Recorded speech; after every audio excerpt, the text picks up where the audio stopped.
पहल नामक ग्राम में कुछ हिंदू और मुस्लिम समाज रहता था। वे सब आपस में एक साथ रहते थे। उन सब में एकता का भाव रहता था और एक दूसरे के प्रति स्नेह और प्रेम भी रहता था। और तो और वे सभी एक दूसरे से बातचीत भी करते थे तथा आपस में एक दूसरे को अपना भाई भी मानते थे। उन सब में हिंदू और मुस्लिम का कोई भाव ही नहीं रहता था। वे सब आपस में बहुत सुख और शांति से जीवन बिता रहे थे।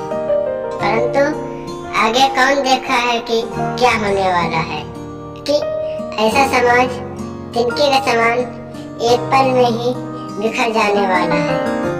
एक दिन की बात है, कुछ आदमी एक दूसरे से वार्तालाप कर रहे थे। तभी एक आदमी देखता है कि हमारे सामने से वह आतंकवाद बंदूक लेकर के चला आ रहा है।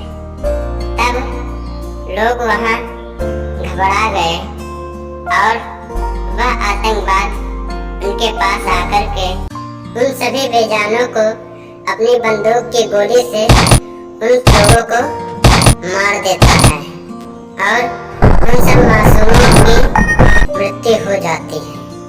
तब वहां से वह आतंकवाद फरार हो जाता है। एक दिन एक हिंदू और मुस्लिम एक रास्ते से जा रहे थे।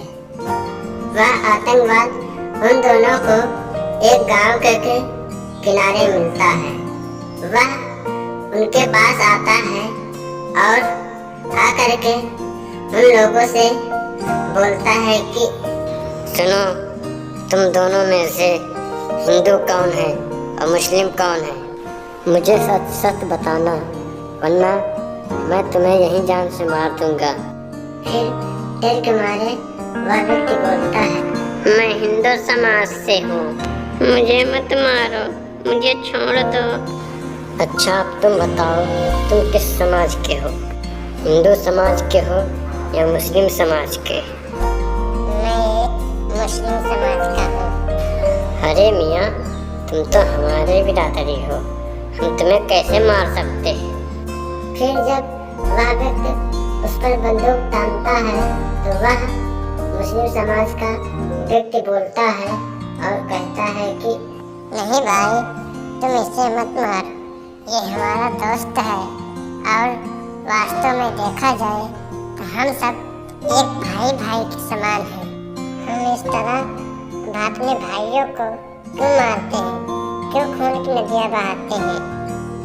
जैसे हमें अल्लाह ने बनाया है वैसे इन लोगों को भी अल्लाह ने बनाया है, तो हम क्यों आपस में एक दूसरे की बैर विवाद में लड़ते रहते हैं और एक दूसरे की जान लेने में तुले रहते हैं?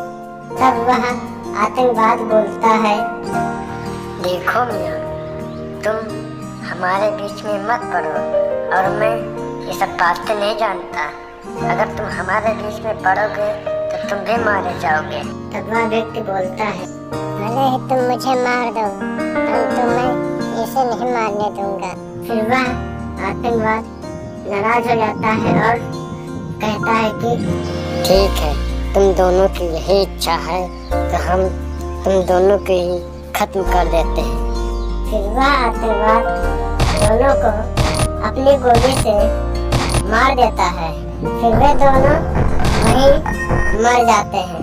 फिर वह आतंकवाद वहां से चल देता है और उन दोनों की जीवन लीला वहीं समाप्त हो जाती है।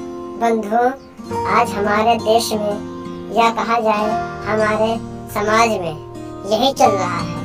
हम एक दूसरे के विरोधी हो रहे हैं और एक दूसरे की जान लेने में तुले हुए हैं।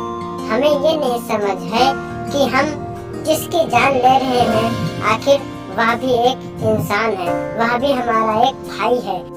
परंतु आदमी इस बात को नहीं समझ पा रहा है और एक दूसरे की जान लेने में तुला हुआ है। जिसे हम हिंदू कहते हैं क्या वो हमारा भाई नहीं है? जिसे हम मुस्लिम कहते हैं क्या वो हमारा भाई नहीं है? भाई है, परंतु हम भाई नहीं समझ पा रहे हैं। भाई के दर पर कसाई समझते हैं। इसीलिए आज हम एक दूसरे के बैर विरोधी हैं और एक दूसरे की जान लेने में पड़े हुए हैं। इसीलिए हम धर्म को नहीं समझ पा रहे हैं। धर्म कोई हिंदू नहीं है, धर्म कोई मुस्लिम नहीं है, ये एक संप्रदाय है। हम धर्म को हिंदू और मुस्लिम समझ लिए। जिस दिन हम धर्म को इंसानियत समझ गए, उस दिन हमारे जीवन में जितने भी राग द्वेष है वह सब खत्म हो जाएंगे। इसीलिए हमें चाहिए कि हम अपनी इंसानियत में रहें और अपने धर्म में रहें और अपने जीवन को कृतार्थ करें। इसी में हमारी भलाई है या हम सबकी भलाई है और इसी में हमारा जीवन सुरक्षित और सुंदर हो सकता है। बस हमें इतना ही ध्यान रखना है कि हिंदू, मुस्लिम, सिख, ईसाई आपस में हैं हम सब भाई भाई।